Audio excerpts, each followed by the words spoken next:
apostol. Yung 12 nga, ilalagay pa yung pangalan nila doon sa Bagong Jerusalem eh. Ang pundasyon, bawat isa, isang apostol eh. Sa Bagong Jerusalem. Nagad niyo? Sa Bagong Jerusalem, yung pundasyon ay 12 na nakukuha niyo yung sinasabi niya, Aloy. Eh kung yung Bagong Jerusalem, kasali ka ron, dapat nakalagay din doon. Pakinggan nyo ha, babasahin ha. At ang kuta ng bayan ay may 12 pinagsasaligan. At sa mga ito'y ang 12 pangalan ng 12 apostol. Ayan, yun ang binasa niya, yung binasa din natin ito, no? Yung 12 apostol. Oh, yan, yun o, puta. Ngayon, balik tayo doon sa kanyang aaralin niya din ito, edi aaralin din natin kung tama yung kanyang paliwanag. Tamo, yung kuta ng bayang banal, may 12 pinagsasaligan. At ang nakasulat doon, 12 pangalan ng 12 apostol. Yun, ano? Ang nakasulat daw dito sa Revelation 21:14 ay yung 12 pangalan ng mga apostol. So, kukuha siya ng talata. Anong talata ang kanyang kukunin? Tingnan natin. Sino-sino yun? Basahin nga natin. Pakinggan nyo ha? Ako'y natutuwa dito sa mga... Pero mo napaniwala, apostol daw siya, pinaliwala yung mga tao. Eh kung apostol ka, dapat nasali ka roon. Ano ang pangalan ng 12 na nakalagay doon sa bayang banal na kapundasyon doon? Basa. Ang mga pangalan nga ng 12 apostol ay ito. Sino-sino? Ang unay si Simon na tinatawag na Pedro, at si Andres na kanyang kapatid. Ang gagandang pangalan, Simon at saka Andres. Ayan, sino pa? Si Santiago na anak ni Zebedeo, at ang kanyang kapatid na si Juan. Si Juan, tuloy. Si Felipe at si Bartolome. Ayan, si Felipe, si Bartolome. Ayan, mga apostol niya, tuloy. Si Tomas at si Mateo na maniningil ng buwis. Si Santiago na anak ni Alfeo at si Tadeo. Si Tadeo. Ayan, 11 na. Sino yung ika-12? Yung pinalit kay Judas. Dahil nagtaksil si Judas eh. Pati niyo kung sino yon sa gawa. Tingnan niyo ha. At sila'y pinagsapalaran nila, at nagkapalad si Matias, at siya'y ibinilang sa 11 apostol. Bilang kahalili ni Judas. Kaya yung isa si Matias. Kaya liwanag mga pangalan, no? O yan, mag-analyze tayo. Bumasa kanina siya doon sa Revelation 21:14. So, pumunta naman siya para ipakita doon sa mga nahingi ng paliwanag. Kaya nagtatanong dito sa isang mangangaral, diba? At kilala nyo ito, pati. Ayun yung reaction video natin kay Mr. Owen. Kasi pinapalabas niya. Mali daw yung pagkapili kay Matias. At hindi raw si Matias yung ipinalit doon sa ika-12 pesto, kasi si Judas yung ika-12 eh. Doon sa binasa ni Brad Ellie na doon sa ika-12 si Judas, nagtaksil si Judas, di ba? Nagpakamatay nga, nagbigti. So dito sa gawa 1:20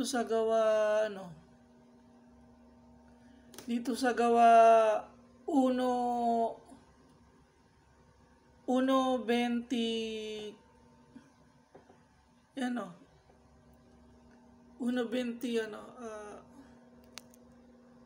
para makita natin.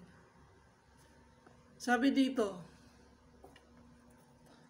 at sila'y pinagsapalaran nila at nagkapalad si Matias. Kasi, tas ibinilang sa 11 apostol. Ibig sabihin, siya yung pang-12. Kasi, ang dapat na pinagpipilian, si Justo, lagay natin para makita. Si Justo at saka si Matias. Yan. Ang ginawa nitong mga apostol, at sila ay nagsipanalangin, sipanalangin sila at nagsabi, Ikaw, Panginoon, na nakatataho ng mga puso ng lahat ng mga tao, ay ipakilala mo kung alin sa dalawang ito sa dalawang ito ang iyong hinirang. Pag sinabing hinirang, hindi yung tututulan ng mga apostol.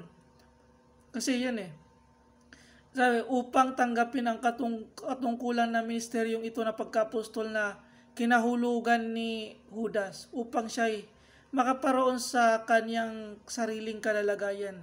Kasi si Judas nagbigti, pakamatay. Napunta na si Judas doon sa Sheol, pero may sarili siyang kalalagyan, sinabi dito. Ngayon, nung sila'y pinagsapalaran nila, at nagkapalad si Matias ngayon. Yan ang malinaw dito sa talatang to. Si Matias, yung 12, panglabing dalawa. Si Matias. To, balik tayo dito sa reaction video niya. Ito, Vatikano yan. Pag-aanak isa. Kasi sabi niya, di ba, hindi pa pwedeng makasa sa kanila at nabunot ay si Matias at siya ay ibinilang sa labi. Hirapan din ako para sa akin hindi po. O yan. May nasagot na, may natama na. Para sa akin po hindi.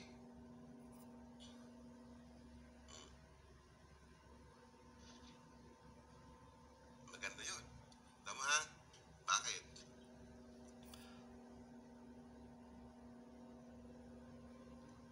O yun. Ang bumunot ang pagiging apostol ni Matias ay ang mga alagad. Nakukuha naman ninyo ang sagot. Ayan, sinasabi niya dyan,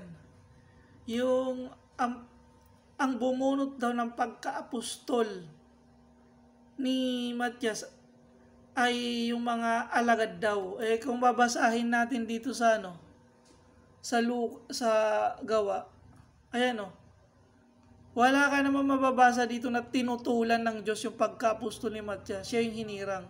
Sinanalangin sila nanalangin sila.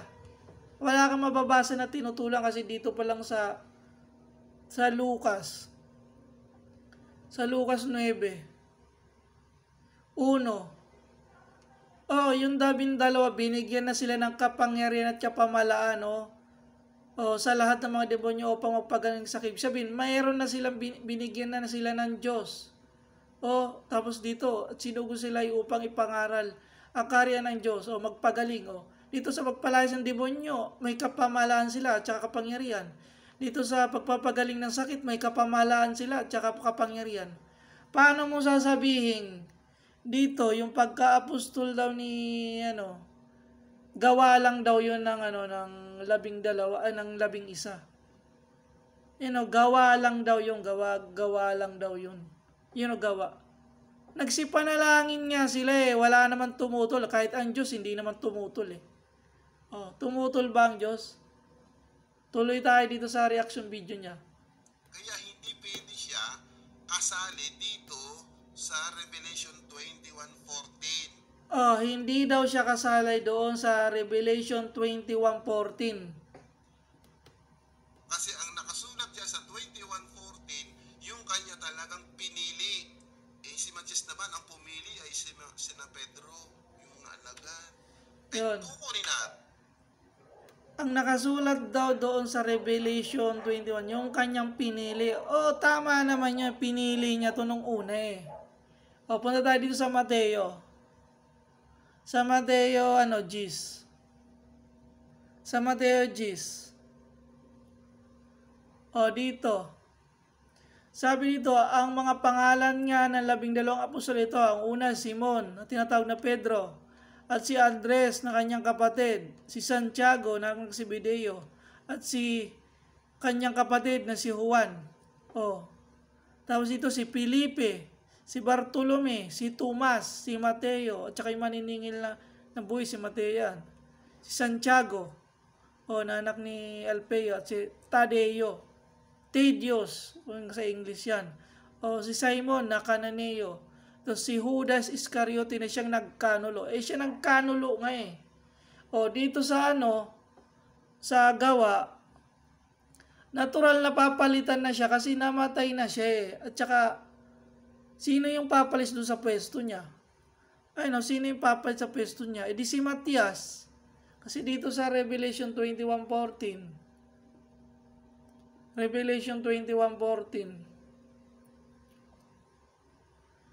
yung mga, hinirang nga to eh. 12. Yung 12 pinagsasaligan ng 12 apostol ng Kordero. Sabihin, yung pumalit dyan sa Gawa, si Matias. Wala namang tutol dyan ng Diyos. Wala rin tutol dyan yung mga alagad. Si Matias talaga. Ayan si Matias. Tuloy tayo. Ito sa sa palabo niyang tuloy tayo dito sa palabo niyang doktrina tungkol dito sa pang-12 apostol. Sino yun? May sumagot na, mayroon ng tumatama. May tumama ng isa. Di ba, brother, mayroon din nakasabi, nakahula sa Salmo. Doon din sa Gawa, nakahula sa Salmo na Kahit nakasulat yan. Kasi ang ating titignan, sabi nga ni Kristo, ibinigay na sa akin ang... Ito yung makagandahan ito. Alam natin na si Pablo pinili ni Kristo. Yan. Ngayon, Nagbasa siya dito sa Gawa 9. Gawa 9:15. Ito yung pinagbatayan niya. Ayan.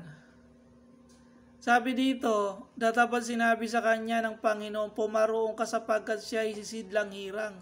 Sabi dito kay Ananias.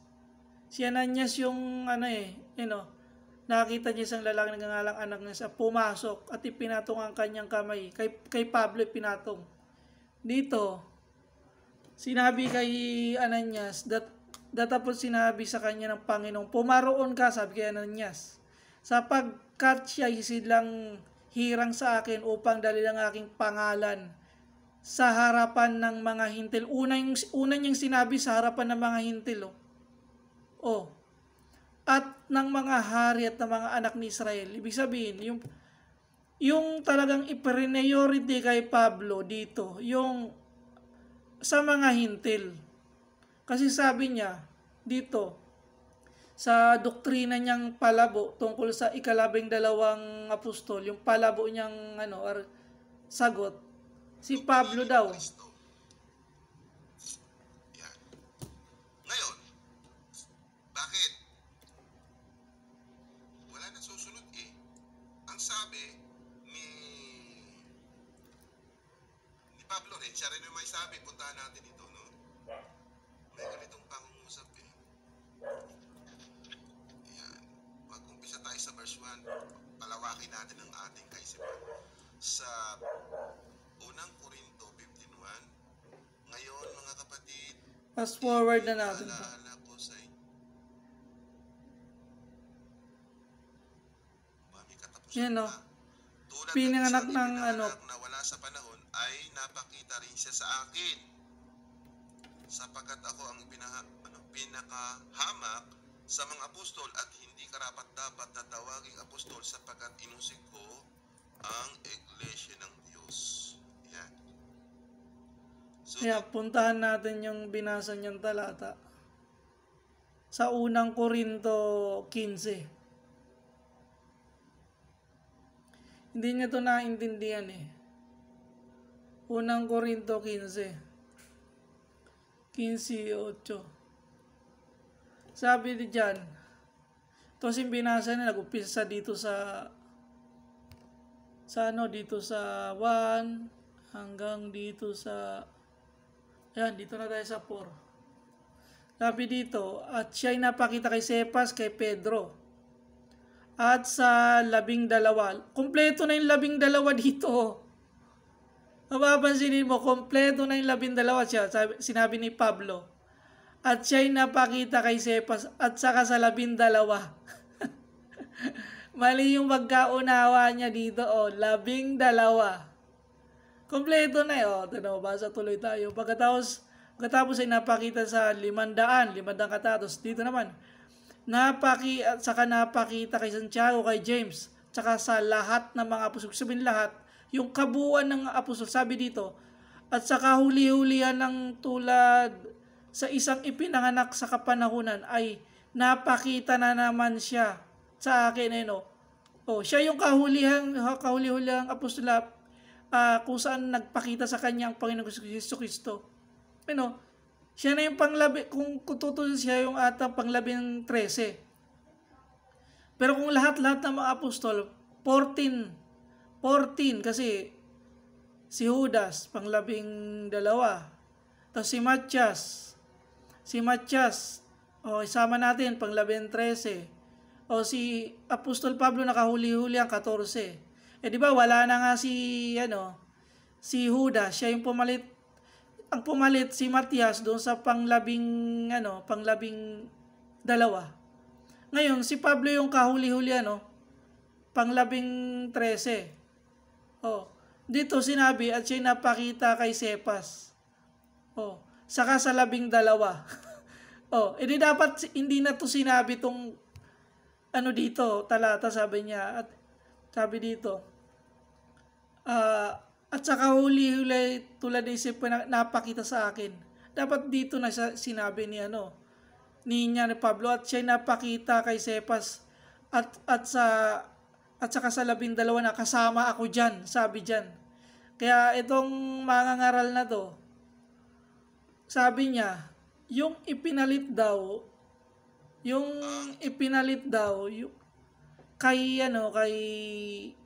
Judas, hindi daw yun kung pupunta natin, hindi daw si Matias.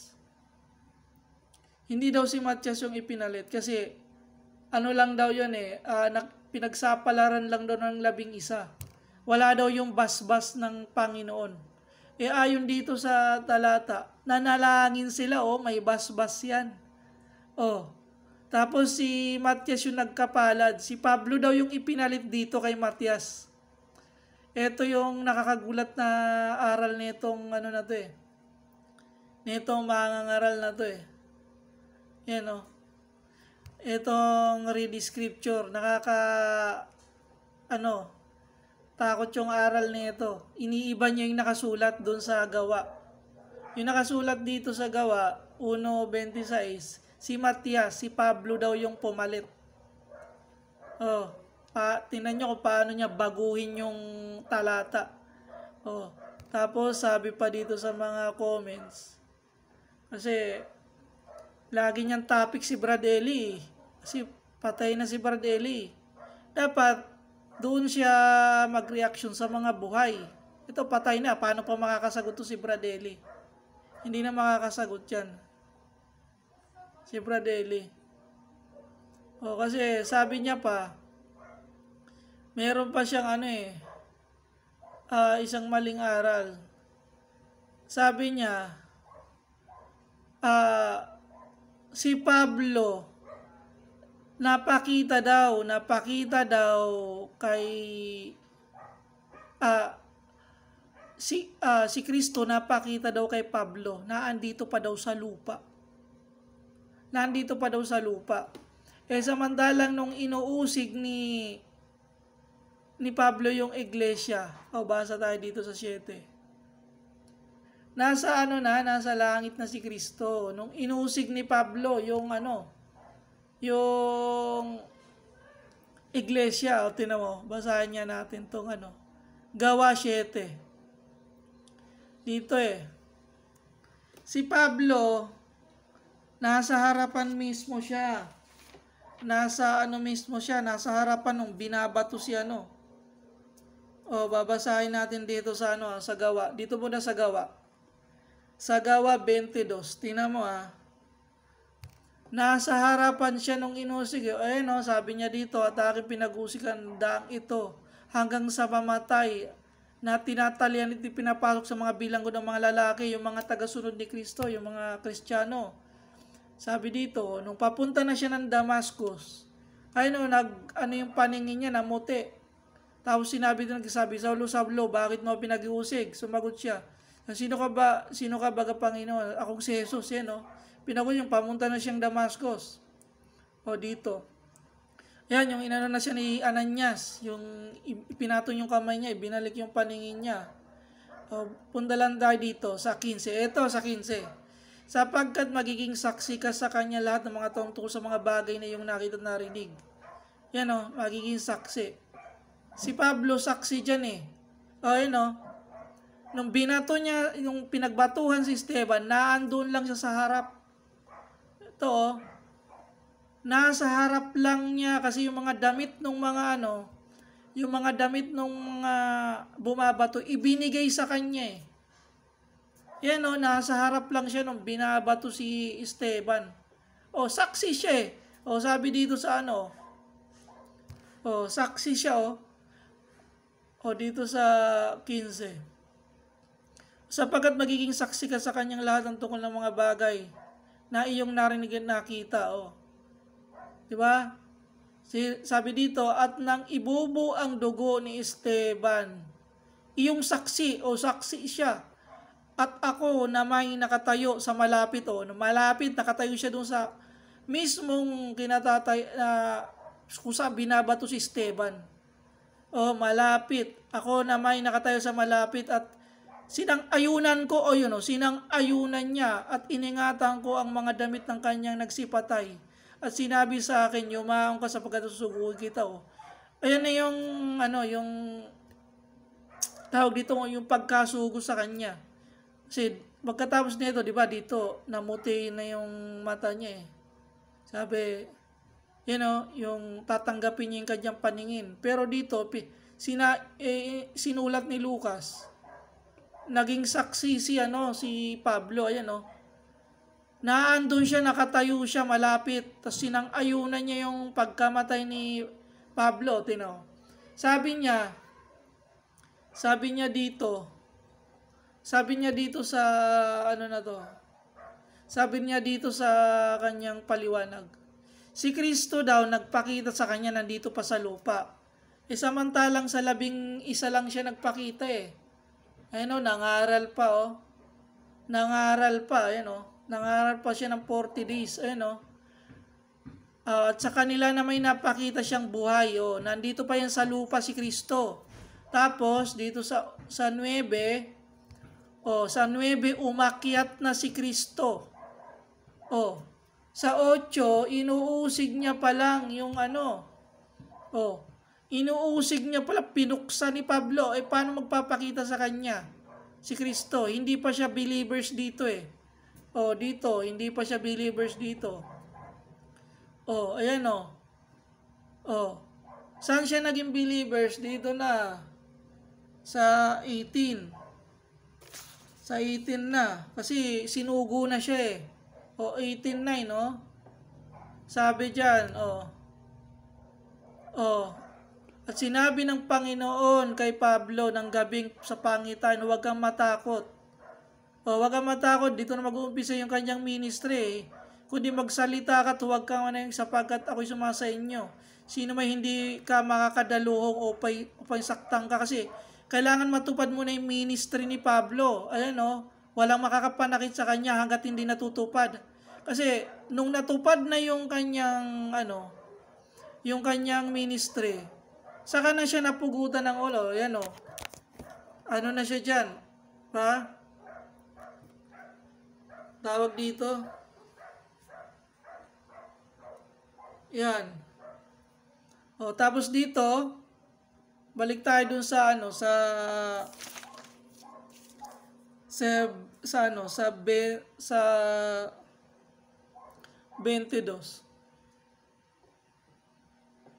Sa 22. Doon sa 20. Saksi siya eh. Papakita ko sa inyo na etong mangangaral na to,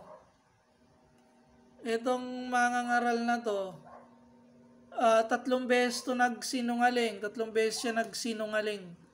Sabi niya, yung ipinalit daw kay Matias si Pablo. Tapos, ano pa ba yung sinabi niya? Sabi niya, yung sinabi niya, di ba, ang ipinalit daw kay Matias si Pablo. Tapos, nagpakita daw sa kanya si Kristo bago umakyat sa langit. Dito sa Gawa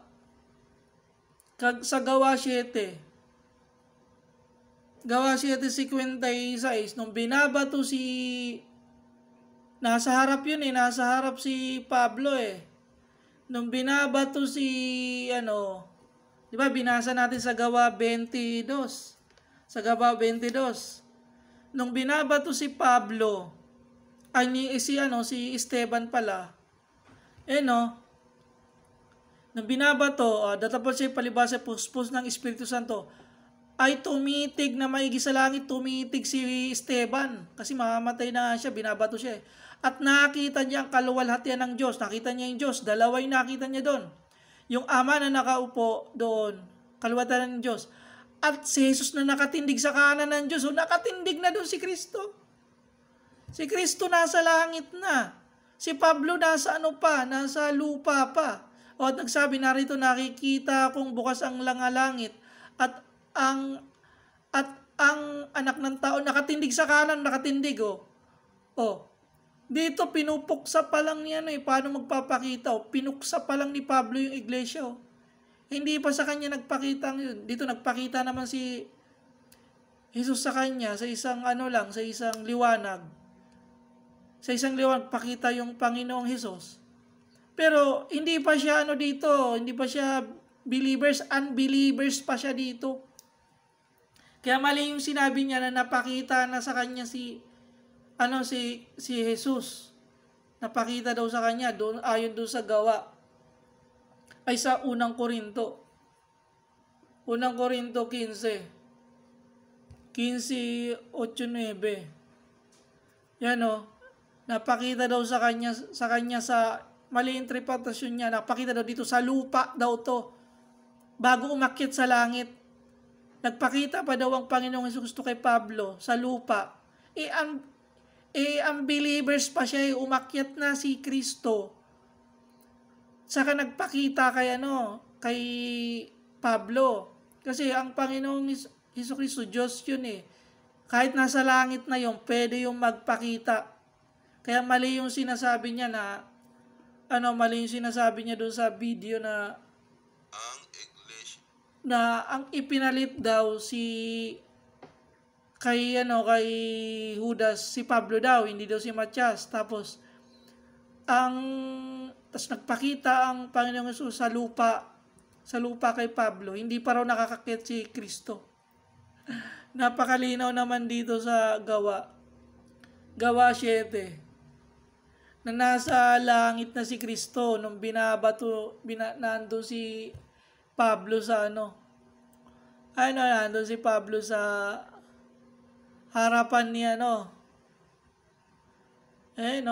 nandun si Pablo sa harapan ni Esteban, binabato, nakatindig si Kristo sa langit, nasa langit na. So ayan lang yung yung reaction video natin do sa palabong paliwanag niya do sa Revelation 21:14. Kung gusto nyong pakinggan tong video na to, i-analyze nyo lang. Kapayapaan at pag-ibig sa inyo. Maraming salamat sa Diyos.